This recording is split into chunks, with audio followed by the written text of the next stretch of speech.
Hello, good morning everyone. आप सभी लोगों का ऑनलाइन क्लास में स्वागत है। मैं अरविंद गोस्वामी आपको क्लास 10 एनसीईआरटी पैटर्न का साइंस पढ़ा रहा हूं, जिसमें हमने सबसे पहला टॉपिक रासायनिक अभिक्रिया लिया है। ठीक है, इसके बारे में हम बात कर रहे हैं। इसके पहले 2 पार्ट वीडियो बन चुका है, ये तीसरा पार्ट है इसका। ठीक है, ज्यादा बात ना करते हुए हम आगे टॉपिक पे बढ़ते हैं। हमारा जो रिएक्शन का अगला टाइप था, अपक्रिया का जो अगला टाइप था, वो था विघटन अपक्रिया, डीकंपोजिशन रिएक्शन। ठीक है, जैसे कि कल आपने सीखा संयोजक अपक्रिया, कॉम्बिनेशन रिएक्शन, उसमें आपने क्या सीखा? मैंने आपको बताया कि हाइड्रोजन लेते हैं, ऑक्सीजन लेते हैं, जब उन दोनों को ऐड करते हैं तो H2O बनता है, H2 लेते हैं प्लस O लेते हैं तो H2O बन जाता है। इसी प्रकार से मैंने आपको स्लैग लाइन का फार्मूला बताया था। ठीक है, ये बताया था मैंने आपको CaO प्लस H2O। इसको जब हम, तो ये बनता है Ca प्लस OH का होल ट्वाइस। ठीक है, ये कॉम्बिनेशन रिएक्शन में आता है, यानी कि कैल्शियम ऑक्साइड और हाइड्रोजन ऑक्साइड को जब दोनों को मिलाएंगे तो कैल्शियम OH का होल ट्वाइस, कैल्शियम हाइड्रोक्साइड यानी कि OH का होल ट्वाइस, ये चीज आ जाएगा आपका। ठीक है, मतलब कैल्शियम ऑक्साइड और हाइड्रोजन ऑक्साइड, इन दोनों के योग से ही हमारा ये स्लैग लाइन बनता है, बिना बुझा हुआ चूना। ठीक है, इसको आप लोगों ने कल नोट कर लिया था। अब जो हमारा अगला टॉपिक है वो है विघटन अपक्रिया, डीकंपोजिशन रिएक्शन। ठीक है, तो विघटन अपक्रिया के बारे में मैं लिख रहा हूं, इसको आप ध्यान से देखिए।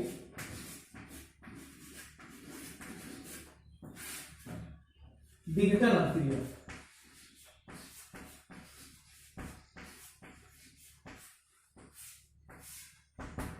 विघटन अपक्रिया का क्या मतलब होता है?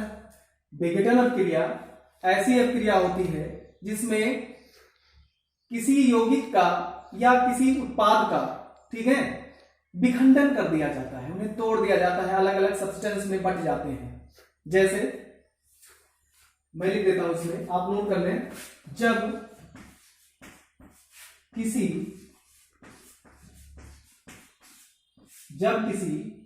उत्पाद या यौगिक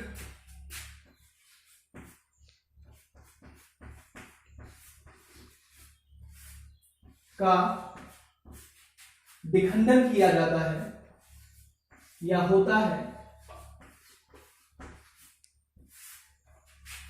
विखंडन होता है,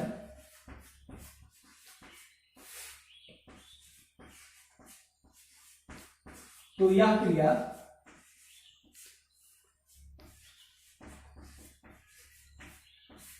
विघटन अपक्रिया के अंतर्गत होती है।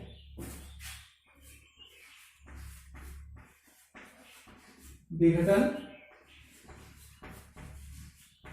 अभिक्रिया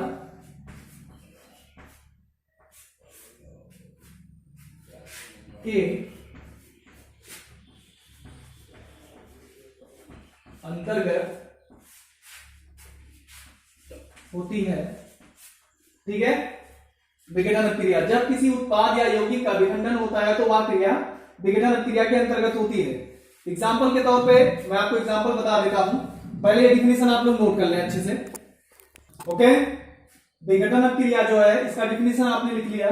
जब किसी उत्पाद या यौगिक का विखंडन होता है अर्थात वो टूट जाते हैं, ठीक है, तो यह क्रिया विघटन अपक्रिया के अंतर्गत होती है।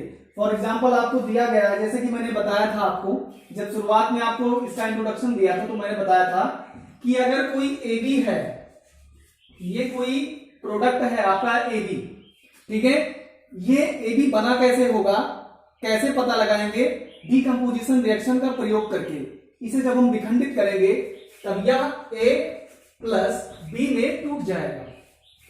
ठीक है, बताया नहीं है, कॉम्बिनेशन में ये दोनों जुड़ के तब AB बन जाते हैं, और डीकंपोजिशन में यानी विघटन में ये AB विखंडित होकर A प्लस B में हो जाता है। अलग अलग सब्सटेंस में भी बढ़ जाता है, ठीक है। ये हमेशा आप लोग ध्यान रखिएगा। एग्जाम्पल आप लिख लीजिए, ठीक है। Zinc carbonate is equal to zinc oxide plus क्या लिखा है, कार्बन डाइऑक्साइड, इन दोनों में टूट जाते हैं। इसी प्रकार से आपका ये दोनों फार्मूला है, उसको नोट कर लें जल्दी से, उसके बाद आगे बढ़ते हैं, ठीक है।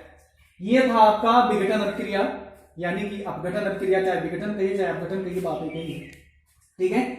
अब जो हमारा अगला टॉपिक है रिएक्शन का, ठीक है, वो है दोहरा विस्थापन अभिक्रिया। अभी दोहरा विस्थापन इसके बाद पढ़ेंगे, ठीक है। विस्थापन अभिक्रिया यानी कि डिस्प्लेसमेंट रिएक्शन, आराम से अच्छे से पहले इसको समझिए आप, ये इंपॉर्टेंट है, ठीक है। विस्थापन अभिक्रिया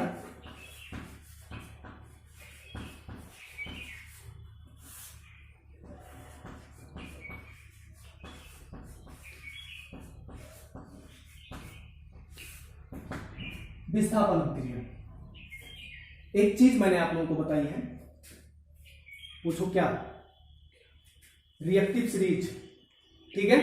रासायनिक अभिक्रिया श्रेणी मैंने बताई है, ठीक है, जिसमें सबसे पहले मैंने श्रेणी में फ्रेंसियम को रखा था, उसके बाद सोडियम और सबसे लास्ट में पीटी था, ठीक है। तो वो रासायनिक अभिक्रिया श्रेणी मैंने इसलिए आपको दी थी क्योंकि उस श्रेणी के आधार पे ही आप ये विस्थापन अभिक्रिया और दोहरा विस्थापन अभिक्रिया, ये दोनों रिएक्शन आप कर पाएंगे, ठीक है। तो सबसे पहले मैं उस रिएक्टिव सीरीज को यहां लिख देता हूं ताकि आपको प्रॉब्लम ना हो, ठीक है। उसके बाद इसका डिफिनीशन लिख के आपको समझा, पहले डिफिनीशन लिख लो इसका ताकि दिक्कत ना रहे, ठीक है। इसका पहले डिफिनीशन मैं नोट करवा देता हूं। ऐसी अभिक्रिया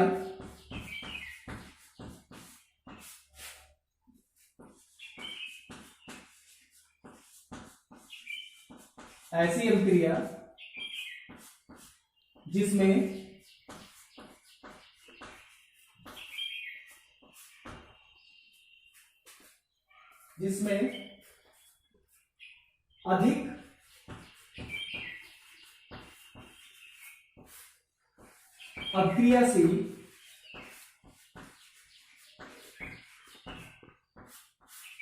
अधिक अभिक्रियाशील तत्व कम अभिक्रियाशील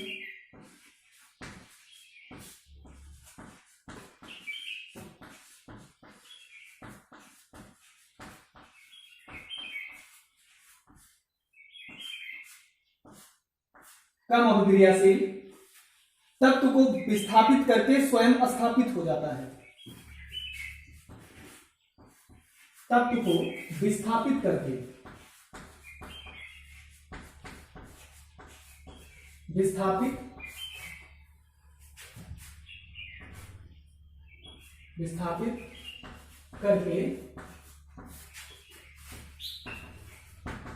स्वयं स्थापित हो जाता है।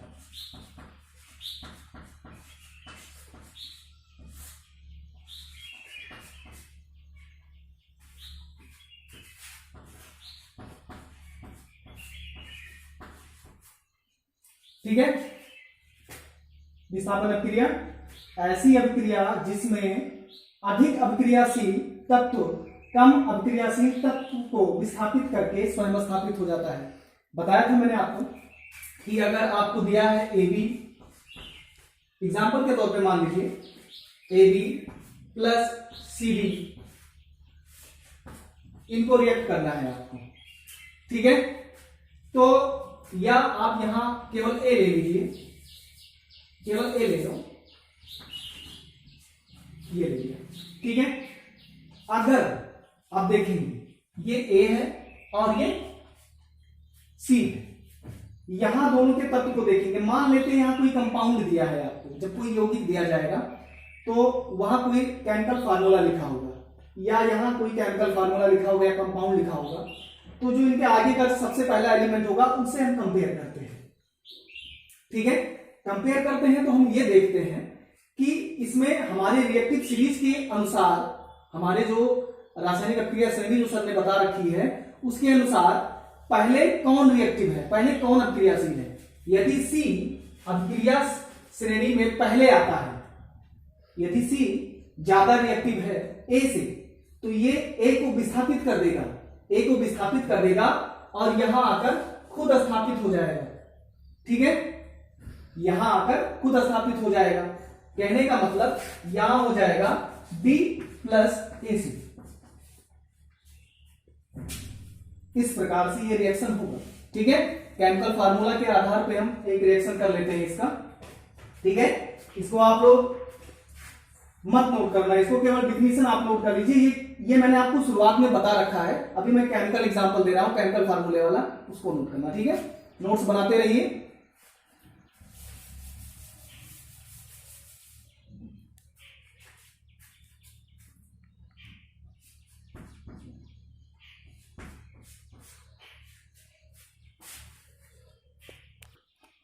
ठीक है, तो जो ये हमारा अगला है, इसको क्या देख रहे हैं आप इसमें? ये तो रिएक्शन ही गलत लिखा है, जो इधर लिखा है वो इधर भी लिखा है, गलत है ये।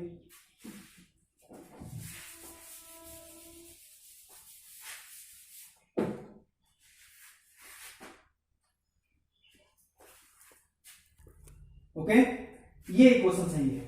कॉपर ऑक्साइड प्लस कार्बन, ठीक है, is equal to copper plus carbon dioxide, sorry carbon monoxide.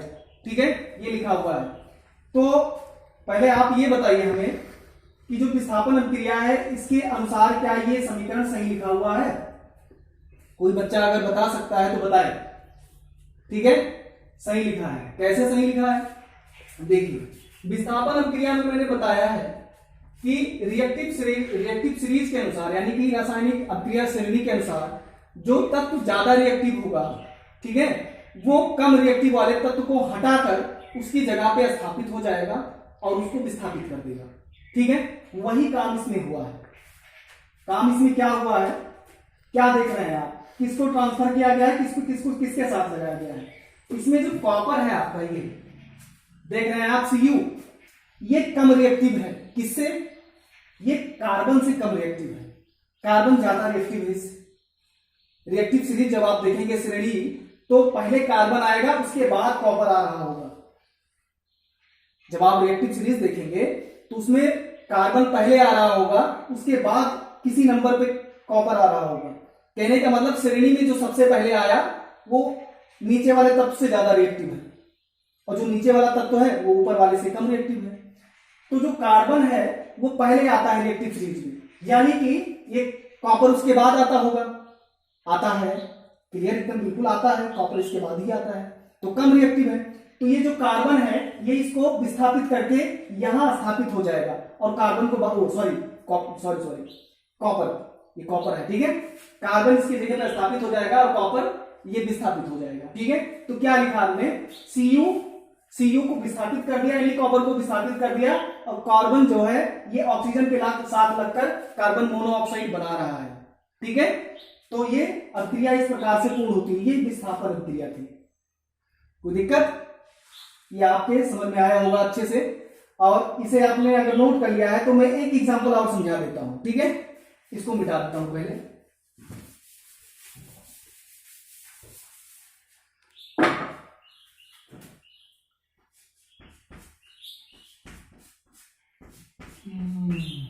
Magnesium plus sulphuric acid H2SO4,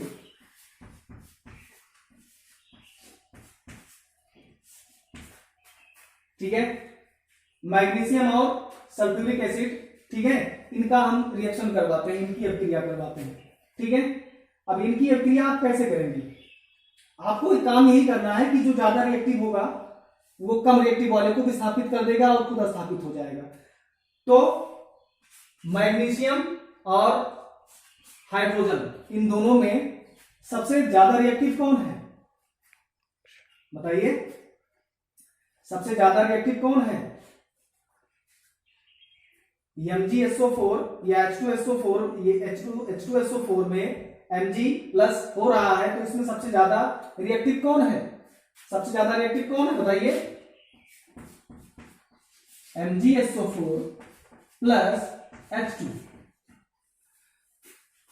क्या पता लगा आपको कि जो मैग्नीशियम है, ये मैग्नीशियम ये हाइड्रोजन से ज्यादा रिएक्टिव है। मैग्नीशियम जो आपका है ये हाइड्रोजन से ज्यादा रिएक्टिव है, इसलिए ये इसको विस्थापित कर दिया, हटा दिया, हाइड्रोजन को निकाल के ये क्या नाम है मैग्नीशियम हाइड्रोजन की जगह पे स्थापित हो गया, यानी क्या बन गया MgSO4 प्लस H2। समझ में आया? ठीक है, नहीं समझ में आया एक बार फिर से देखो।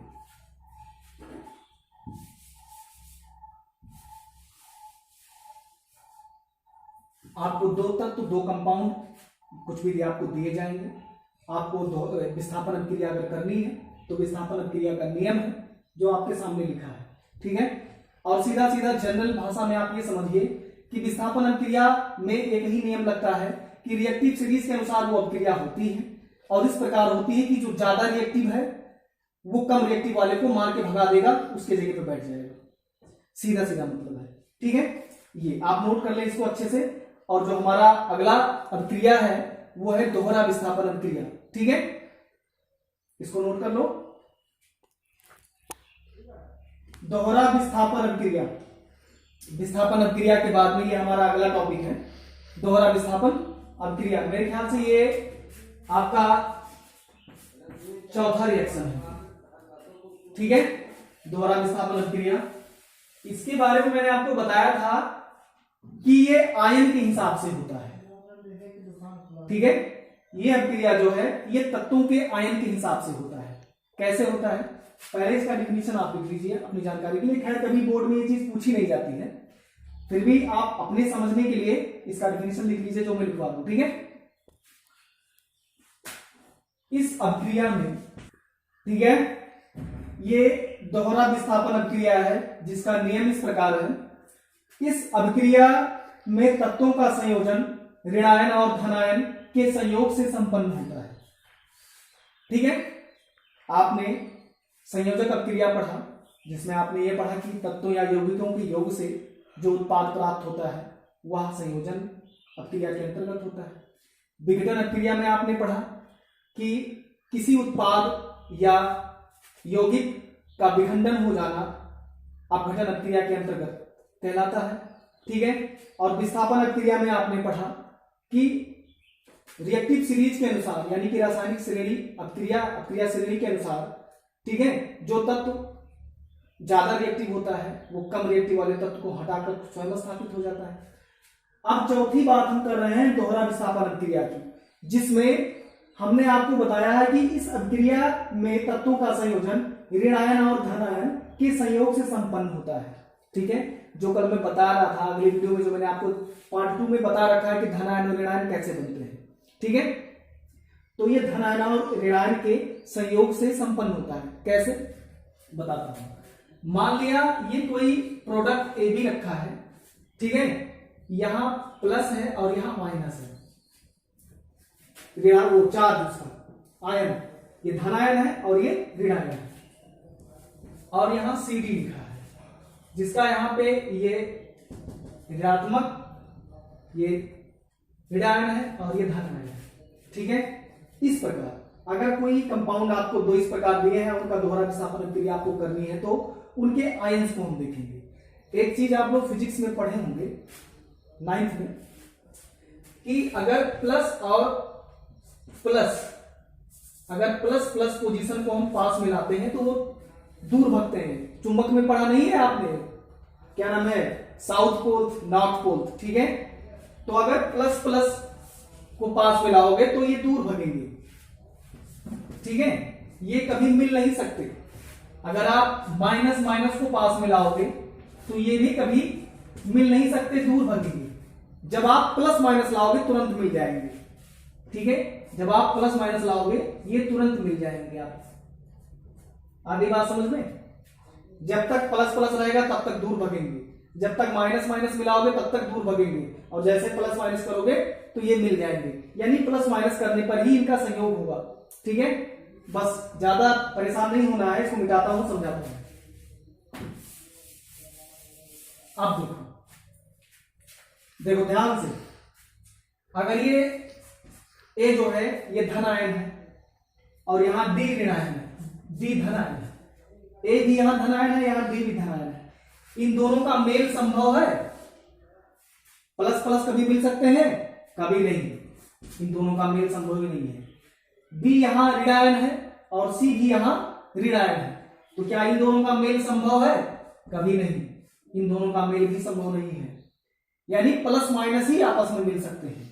ठीक है, चलिए आगे देखते हैं। ठीक है, तो यानी कि प्लस प्लस नहीं मिल सकते, माइनस माइनस नहीं मिल सकते, प्लस माइनस मिल सकते हैं, तो प्लस माइनस ही मिलेंगे। तो यहां ए धनायन हम मान लो ले रहे हैं, तो दूसरे वाले कंपाउंड में हमें ऋण आयन लेना पड़ेगा, एसी, इनका कॉम्बिनेशन हो जाएगा। प्लस अगर यहां हम ऋण आयन ले रहे हैं तो अगले वाले में हमें धनायन मिलना चाहिए, तभी इसका कॉम्बिनेशन हम बना सकते हैं। ठीक है, बीडी। ठीक है, यहां ए आपका धनायन था, सी आपका ऋणायन था, और यहां आपका बी ऋणायन था और डी आपका धनायन था। अब ये रिएक्शन आपका कंप्लीट हुआ, इस तरह से होगा ये। ठीक है, इस तरह से होगा। अब केमिकल फार्मूले पे इसको कैसे करेंगे? ठीक है, इसको भी लिख लेते हैं, इसको नोट कर लो। ओके, ये एग्जांपल आप देख लीजिए दोहरा विस्थापन का, ये दोहरा विस्थापन का एग्जांपल है। ठीक है, कोई दिक्कत नहीं। क्या लिखा है? CuSO4 plus H2S is equal to CuS plus H2SO4। क्या हुआ होगा इसमें? अगर ये दोहरा विस्थापन का क्या नाम है केमिकल इक्वेशन है, तो इसमें क्या हुआ होगा? इसमें कुछ नहीं हुआ होगा, इसमें आयन के हिसाब से तत्वों का कॉम्बिनेशन हुआ होगा। बात खत्म। ये आप यहां देख रहे हैं कि H2SO4 हो गया है, सल्फ्यूरिक एसिड बन रहा है।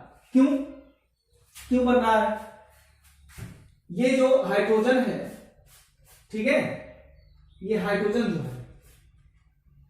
जो है ये ज्यादा रिएक्टिव है इससे, सॉरी वेरी सॉरी, ये प्लस चार्ज होता है और ये माइनस चार्ज होता है। ठीक है, ये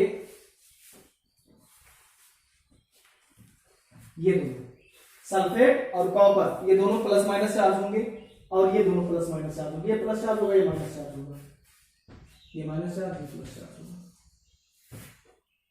ठीक है, और एक ये प्लस चार्ज होगा, ये माइनस चार्ज होगा। क्या देख रहे हैं आप कि SO4 जो है ये हाइड्रोजन के साथ कॉम्बिनेट हो जाएगा। ठीक है, इलेक्ट्रॉनिक विन्यास करना आपको आता है, इलेक्ट्रॉनिक विन्यास करके देख लीजिएगा कि माइनस चार्ज है कि नहीं है, प्लस चार्ज है कि नहीं है। अब इतना बताने का टाइम इस वीडियो में नहीं है। ठीक है, फिर कभी पार्ट टाइम में समय मिलेगा तो आप लोगों को जो बेसिक वीकनेस है छोटी मोटी, उसके लिए मैं 10-15 मिनट का अलग से वीडियो बना दूंगा। ठीक है, उसके लिए टेंशन मत लो, कल मैंने बताया था सेकंड पार्ट में इस चीज को। ठीक है, तो SO4 और H2, यहां जो माइनस चार्ज, अगर यहां माइनस चार्ज है तभी तो ये प्लस चार्ज से कॉम्बिनेट हुआ होगा, और ये माइनस चार्ज होता ही है और ये प्लस चार्ज होता है, ये दोनों कॉम्बिनेट हो जाएंगे तो क्या बन जाता है? CuS plus H2SO4। वही प्रक्रिया नीचे भी लागू होती है। ठीक है, AgNO3 और NaCl, तो क्या हो जाता है? AgCl plus NaNO3। ठीक है, यहां क्या हुआ होगा? यहां भी आप इलेक्ट्रॉनिक विन्यास के आधार पर वही देख लेंगे कि ये ऋणायन बन रहा है कि धनायन बन रहा है। ठीक है, अगर AgCl मिले हैं आपस में तो Cl तो जानते ही हो आप, ये माइनस होता है, धनायन होता है, सॉरी ऋणायन होता है। ठीक है, और Ag धनायन होता होगा, तभी तो ये दोनों कॉम्बिनेट हो पाए हैं। ठीक है, और NO3 और Na सोडियम प्लस होता है हमेशा और NO3 ये माइनस ही होता है, तो ये दोनों कॉम्बिनेट हो जाते हैं। ठीक है, AgCl, Ag प्लस में, Cl माइनस में। ठीक है, और Na प्लस में और NO3 ये माइनस में। ठीक है, ये दोनों कॉम्बिनेट हो गए आराम से। ठीक, इसको आप लोग लिख लीजिए, यहां मैं लिख देता हूं, यहां CO माइनस और S प्लस हो जाएगा H2 plus plus SO4 minus. ठीक है, ये चीज, ये एरो से कोई प्रॉब्लम तो नहीं किसी को? ये जो तीर लगा हुआ है ये समझने के लिए लगा हुआ है, इससे कोई दिक्कत नहीं होना चाहिए आप लोगों को। ठीक है, और दिक्कत होगी तो मत लिखना इसको, अपना आप केमिकल इक्वेशन लिख लेना बस, ठीक।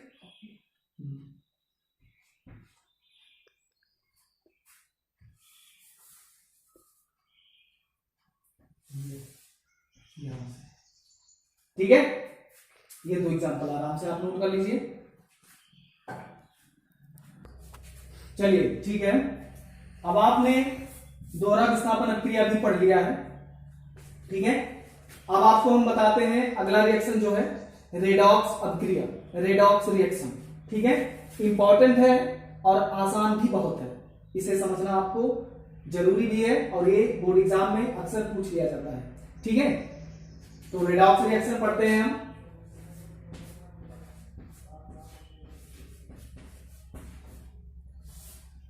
रेडॉक्स अभिक्रिया,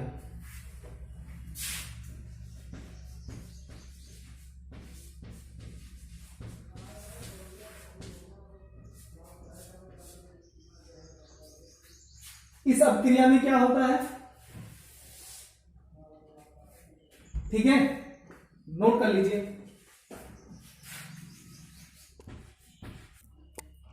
ठीक है, रेडॉक्स अभिक्रिया में क्या होगा, इस अभिक्रिया में ऑक्सीकरण और अपचयन दोनों क्रियाएं होती हैं, ठीक है। ये सही देख रहे हैं आप लोग, ये एक ऐसी अभिक्रिया है जिसमें ऑक्सीकरण और अपचयन दोनों की क्रिया होती है।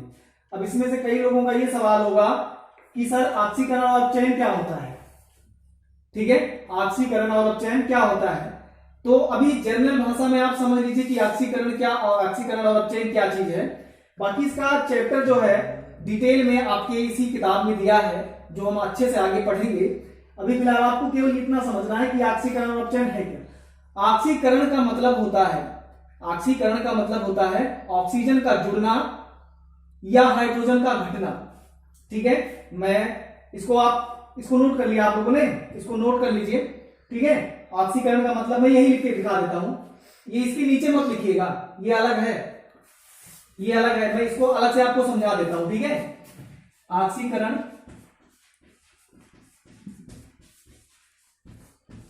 ऑक्सीकरण का मतलब होता है, लिख देता हूं, या तो ऑक्सीजन प्लस होगा या हाइड्रोजन घटेगा, ठीक है, या तो ऑक्सीजन प्लस होगा या हाइड्रोजन घटेगा। आगे बात समझ में। और अपचयन में क्या होता है, केवल इतना समझो, अभी केवल इतना ही समझो बस, अभी जब लेसन आएगा ये वाला तब मैं अच्छे से पढ़ाऊंगा इसको। अपचयन का मतलब होता है ऑक्सीजन का घटना या हाइड्रोजन का जुड़ना।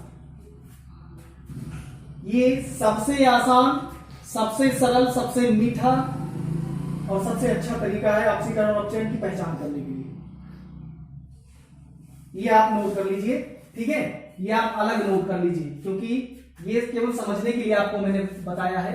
ये रेडॉक्स अभिक्रिया में मत लिखिएगा इसको, रेडॉक्स अभिक्रिया ये अलग है, ये ऑक्सीकरण और अपचयन दोनों को समझने के लिए मैंने इसको बताया है, ठीक है, नोट कर लिया होगा।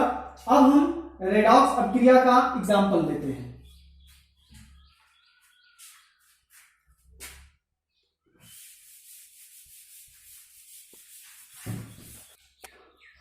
ठीक है, ये रेडॉक्स अभिक्रिया का एग्जाम्पल है।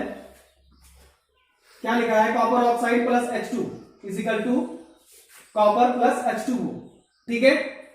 क्या हो रहा है इसमें, आप देख रहे हैं कि कॉपर ऑक्साइड से मैंने बताया था कि ऑक्सीकरण का मतलब ऑक्सीजन का जुड़ना या हाइड्रोजन का घटना, ठीक है।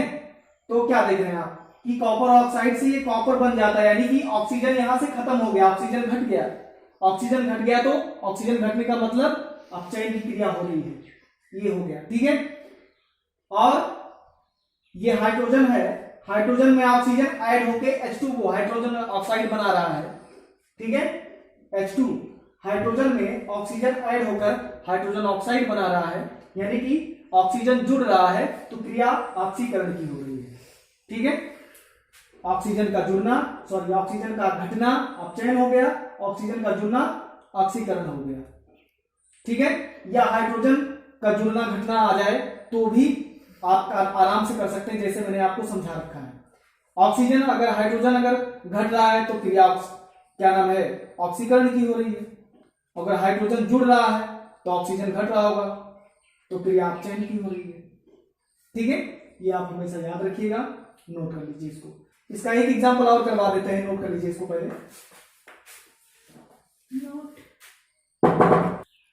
ओके, दूसरा एग्जांपल ये है, क्या लिखा है, H2S plus Cl2 is equal to 2HCl plus S। ठीक है, अब इसमें कुछ नहीं करना है, केवल हमें यह देखना है कि क्रिया अपचयन की हो रही है या ऑक्सीकरण की हो रही है। सबसे पहले H2S लेंगे और उसके बाद इसका पोजीशन दूसरी तरफ देखेंगे। क्या देख रहे हैं कि H2S से केवल S हो गया है, मतलब हाइड्रोजन खत्म हो गया, हाइड्रोजन निकाल दिया गया। हाइड्रोजन घट रहा है तो ऑक्सीजन जुड़ रहा होगा, तो क्रिया ऑक्सीकरण की हो रही होगी, ऑक्सीकरण। ठीक है, Cl2, ठीक है, Cl2 में हाइड्रोजन ऐड हो रहा है। ठीक है, HCl बन रहा है, हाइड्रोक्लोरिक एसिड बन रहा है ये। ठीक है, यानी हाइड्रोजन ऐड हो रहा है तो ऑक्सीजन घट रहा होगा, इसलिए क्रिया अपचयन की हो रही है।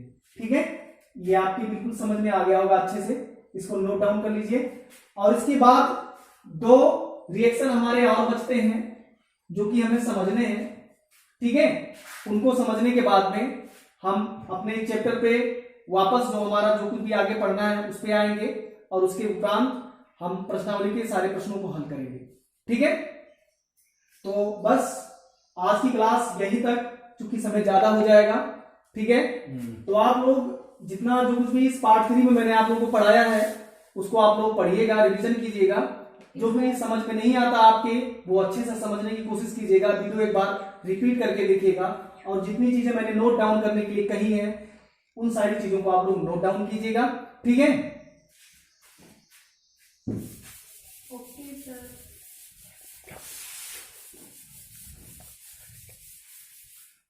और यदि मेरे क्लास से रिलेटेड कोई प्रॉब्लम, कोई दिक्कत अगर आपको होती है, कोई डाउट है, कोई क्वेश्चन आपको अगर पूछना है, ठीक है, तो आप मेरा व्हाट्सएप नंबर ले लीजिए, उस पर आप अपने डाउट्स, अपने प्रॉब्लम भेज सकते हैं।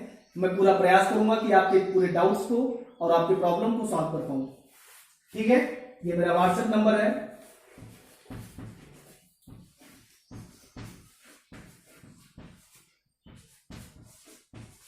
ठीक है, इस पे आप अपने डाउट्स आराम से भेज सकते हैं। ठीक है, और आज की क्लास यही समाप्त करते हैं, फिर कल मिलेंगे अगले टॉपिक के साथ इसी क्लास में। तब तक के लिए आप लोग अपना ध्यान रखिएगा।